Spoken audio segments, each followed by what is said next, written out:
Canada में house prices जो हैं वो डिक्लाइन हो रही हैं भाई। आज जो डाटा हमारे पास आया है क्रिया की तरफ से, क्रिया कहते हैं कैनेडियन रियल एस्टेट एसोसिएशन, उनके मुताबिक जो उनका जो हाउस प्राइस इंडेक्स है, जो कि एक एक बेंचमार्क हाउस प्राइस को ट्रैक करता है on year over year basis, last year April से लेके इस साल अप्रैल 10% प्राइस ड्रॉप हुआ है। अब ऑफ कोर्स ये तो एक्सपेक्टेड है, लेकिन कुछ एरियाज में कम हुआ है, कहीं पे ज़्यादा हुआ है, किसी सेगमेंट में कम है, किसी सेगमेंट में ज़्यादा है। फॉर एग्जांपल अगर हम जो मेजर सिटीज़ हैं, टोरंटो, वैंकूवर, ऑफ कोर्स वहाँ पे इतना इम्पैक्ट नहीं आया है जितना कि सबर्ब्स के अंदर आया है। यानी कि हमने 2021 में देखा था कि जो सबर्ब्स के एरियाज थे, जहाँ पहले कोई भी नहीं जाता था, वो एक्सपोनेंशली राइज हो गई थी उनकी प्राइस। ऑफ कोर्स वहाँ पे इम्पैक्ट ज़्यादा है कंपेयर टू जो मेजर मेट्रोपॉलिटन सिटीज़ हैं। इसके अलावा वैंकूवर में इतना इम्पैक्ट नहीं आया जितना कि टोरंटो में है। खास करके जो कॉन्डो सेगमेंट है टोरंटो में, वो बहुत ज़्यादा क्राइसिस का शिकार है कंपेयर टू वैंकूवर। तो अब एक खबर ये भी आई है कि जो कैनेडियंस की नेट वर्थ है वो 5% इंक्रीज हुई है इन 2024। अब ये क्या माजरा है, क्योंकि हम समझते थे कि जो कैनेडियंस की जो नेट वर्थ वो उनके हाउसेस के अंदर ही पैक है, यानी कि उनका घर ही उनका जो है वो नेट वर्थ, नेट वेल्थ है। अगर हाउस प्राइसेस कम हो रही है 10% ईयर ओवर ईयर, तो ये क्या माजरा है कि जो नेट वर्थ है वो 5% ऊपर जा रही है। इसका एक्सप्लेनेशन एक ये है कि भाई ऑफ कोर्स जिन लोगों के पास जॉब्स होती हैं प्राइवेट कंपनीज में खासतौर पे, तो वहाँ तो RRSP का ऑप्शन होता है आपके पास, जिसमें कंपनी खुद भी कंट्रीब्यूट करती है, तो वो एक तरह की फ्री मनी है, तो वो तो आप लेते ही लेते हैं। तो अगर आपने अच्छा एक अरसा गुजार लिया किसी अच्छी कंपनी के अंदर, तो ऑफकोर्स आपका RRSP जो है वो काफ़ी एक्यूमुलेट हो चुका है। और स्टॉक मार्केट तो पिछले हम देख रहे हैं 4-5 साल में ठीक ठाक बूम की है, और ख़ास तौर पे जो लास्ट 1.5 ईयर गुजरा है उसमें ठीक ठाक स्टॉक मार्केट ऊपर गई है। और इस साल भी जो करेक्शन आई थी फरवरी में, वो बैलेंस आउट हो गई है अभी पिछली रैली के अंदर। तो स्टॉक मार्केट ने तो ठीक ठाक रिटर्न दिए हैं। तो अगर हाउस प्राइसेस कम हुई भी है तो स्टॉक ने उसको बैलेंस आउट कर दिया। तो इसलिए नेट वर्थ अभी भी कैनेडियंस की +5% के अंदर है। अब हाउसिंग का क्या फ्यूचर है, तो पहले तो देख लें कि हम यहाँ पहुँचे कैसे हैं। अब ऑफ कोर्स यहाँ पहुँचे इस तरह से हैं कि एक बूम उन्होंने देखा 2022 में, उसके बाद एकदम से हवा निकली जब इंटरेस्ट रेट बढ़ना शुरू हुए, और उसके बाद छोटे छोटे पीक्स आए। अगर आप हाउस प्राइस का एक चार्ट देखेंगे ना, हाउस प्राइस इंडेक्स का, आप देखेंगे 2022 में एकदम शार्प इंक्रीज, फिर एक शार्प डिक्लाइन, देन फिर स्मॉल 2 पीक्स, और फिर इस तरह से प्राइस साइडवेज मूव कर रही है।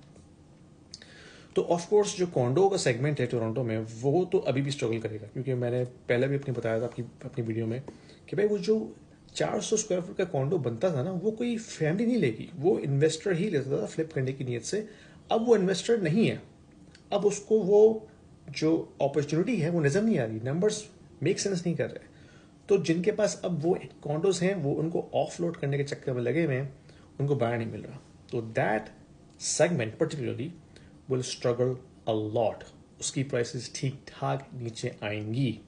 ठीक है, that is the given scenario. और जो अच्छे कॉन्डोज हैं जहाँ पे 2 बेडरूम 3 बेडरूम का ऑप्शन है, वो फिर भी थोड़ा बहुत स्टेबल रहेंगे। ठीक है, उनमें भी थोड़ी सी प्राइसिंग करेक्शन होगी, लेकिन वो फैमिलीज लेती हैं। ठीक है, 2 बेडरूम का कॉन्डो या 3 बेडरूम कॉन्डो फैमिलीज खरीदती हैं अपने रहने के लिए, लेकिन एक 400 स्क्वायर फुट का कॉन्डो कोई फैमिली नहीं खरीदती, वो सिर्फ इन्वेस्टर खरीदता था फ्लिप करने की नीयत से। तो वहाँ पे बहुत करेक्शन आएगी। इसके अलावा जो इकोनॉमिक सिचुएशन है वो हमारे सामने, अनएम्प्लॉयमेंट 6.9 पे चले गया, ऑलमोस्ट 7 टच कर रहा है। RBC की अपनी प्रोडिक्शन है कि 7 जाएगा, बल्कि 7 से और भी आगे जाएगा। जो टैरिफ ना आके ऊपर से जलती पे तेल का काम किया है ना, तो उससे मजीद अब इकोनॉमिक डिस्ट्रॉशन हमें नजर आएगी, क्योंकि जो ऑटोमोबाइल सेक्टर है वो ऑलरेडी अब स्ट्रगल कर रहा है, काफ़ी लेयर्स हो चुके हैं। फिर जो टेक सेक्टर में AI तबाही मचा रही है, माइक्रोसॉफ्ट ने अभी 2 दिन पहले 6,000 बंदा निकाला है, 6,000 बंदा, जो है कि ओवरऑल उनकी 3% की वर्कफोर्स बनती है। And that is not performance based. उन्होंने अपनी अर्निंग्स में लिखा है कि वो परफॉर्मेंस बेस्ड नहीं है, that is just restructuring to balance out the resources. जिसका मतलब ये है कि जो ऑटोमेशन आ रही है ना AI की वजह से, that is creating a lot of chaos in the labour market. तो अनएम्प्लॉयमेंट का खर्चा, जिसकी वजह से जो बायर्स हैं, अगर मैं बायर हूँ, मेरी जॉब खतरे में है और मुझे नहीं पता कि मेरी जॉब सलामत रहेगी नहीं रहेगी, मैं $1 million की प्रॉपर्टी नहीं खरीदूंगा। That is as simple as it is. तो ये जो अनएम्प्लॉयमेंट की वजह से एक नेगेटिव सेंटिमेंट है, उसकी वजह से बायर जो हैं वो मार्केट में जंप नहीं कर रहे। इसके अलावा पॉपुलेशन जो है वो कॉन्ट्रैक्ट हो रही है, कॉन्ट्रैक्ट तो नहीं हो रही, लेकिन जो पॉपुलेशन ग्रोथ है वो कॉन्ट्रैक्ट हो रही है। जो इंटरनेशनल स्टूडेंट्स आए थे, जो टेम्पररी वर्क परमिट होल्डर्स आए थे, अब वो उस तरह से नहीं आ रहे हैं। जो बल्कि ऑलरेडी थे वो वापस जा रहे हैं क्योंकि उनको कोई फ्यूचर नजर नहीं आ रहा। तो पॉपुलेशन ग्रोथ कम हो रही है, इसकी वजह से रेंटल काफ़ी स्ट्रगल कर रहा है। रेंट्स जो हैं वो ठीक ठाक नीचे आ चुके हैं। कुछ एरियाज में 10 से 15% का कमी हमने देखी है रेंट्स के अंदर। मेजर एरियाज की बात कर रहा हूँ मैं, मिसिसागा जैसे एरियाज के अंदर। तो अब क्या है पॉसिबल सिनारियो? भाई मार्केट ऐसी चलेगी भी, एटलीस्ट 25-26 ऐसे ही रहेगा, इफ नॉट वर्स्ट। ठीक है, condos market will struggle a lot, specially that 400 square foot type condos.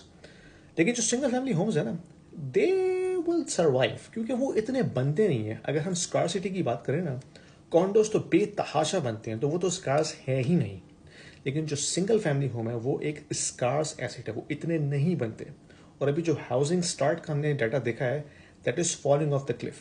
इसका मतलब जो नए आने वाले प्रोजेक्ट्स हैं वो अब स्टार्ट नहीं हो रहे, तो अगले 2-3 साल में जो इन्वेंट्री होगी वो मजीद कम हो जाएगी। अभी तो है, लेकिन 2-3 साल के अंदर that inventory will be completely absorb. नए प्रोजेक्ट्स बन नहीं रहे, जिसकी वजह से प्राइस प्रेशर दोबारा आएगा। ठीक है, लेकिन अच्छी प्रॉपर्टीज पे आएगा जो कि फैमिलीज खरीदती हैं। 400 स्क्वायर फुट के कॉन्डो पे कोई जो है ना इम्प्रूवमेंट नहीं आएगी।